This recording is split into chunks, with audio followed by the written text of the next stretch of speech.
Hi, everybody. Daniel Hall again from NewCitadel.com and here on YouTube at Menorah Books. Going to be reading Chapter 3 today in The Border of Beyond. Last time we were talking about Sally. We're going to be moving back to Paul today, see what's going on with him. And just a reminder, please follow on Twitter, like us on Facebook, and please share this with your friends. If you're enjoying listening, if you're enjoying reading at all, I'd really love to see this thing take off the ground. It's free. It's a great source of Christian entertainment. I know it's not as glorious as watching TV or something, but I'd love to do great things with this community if we could grow it with time. So hey, without any further ado, I'm going to read chapter 3. Here we go. Paul had kept himself awake until his parents finished talking, but much to his dismay, no one came to give him any set decisions about allowing him to train at Far Nord during the next school year. They probably figured he was already asleep, but Paul had trouble getting any sleep that cool spring night. What sleep he did find was filled with dreams of the 13th Citadel, Border Town, and the unknown expanses of Far Nord. He awoke with a start, and after rushing through a quick preparation process for the day, clambered his way downstairs and to the table. "So," he said excitedly as he walked through the doorway and saw his parents enjoying breakfast. "Any decision?" Paul's father just looked at him with a slightly perturbed glance. "Give it some time, son," he said. "Your mother and I are still thinking and praying about this. Maybe we can let you know tonight." But I don't know how much longer the sign-up sheets will be out. And even if I do sign up, they still may not pick me.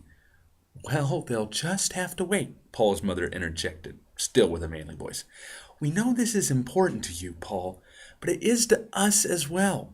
You're talking about being gone from home for almost an entire year. You're only 13, honey. That's a lot of responsibility. Your father and I are just trying to think about what's best for you." Paul reluctantly nodded his head in understanding.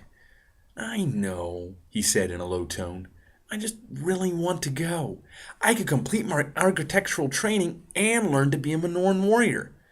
"Yes," Balin agreed, "and I'm certain the entire idea of being next to the mysteries of Far Nord, being that far away from home, has nothing to do with the appeal."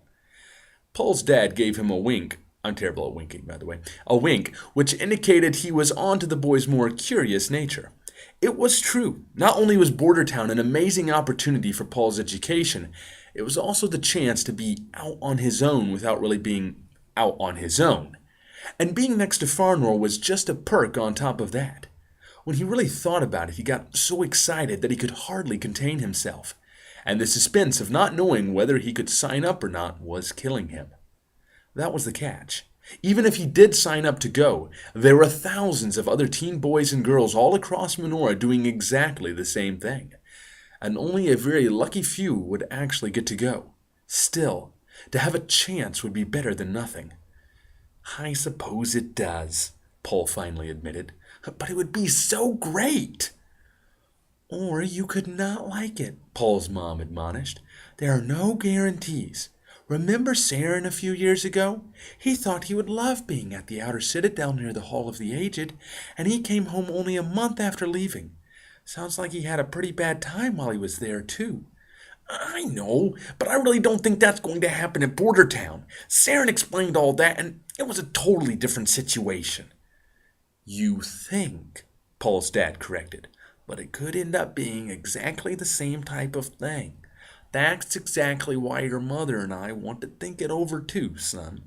Let us ask some questions, get a few answers, and then we'll talk about it again, okay?"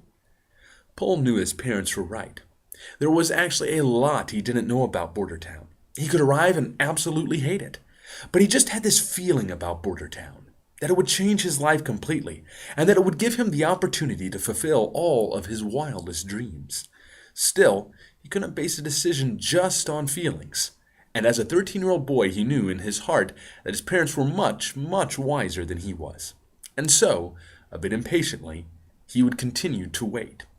Well, thanks for picking up a little bit. We've learned about Sally Highseeker, right?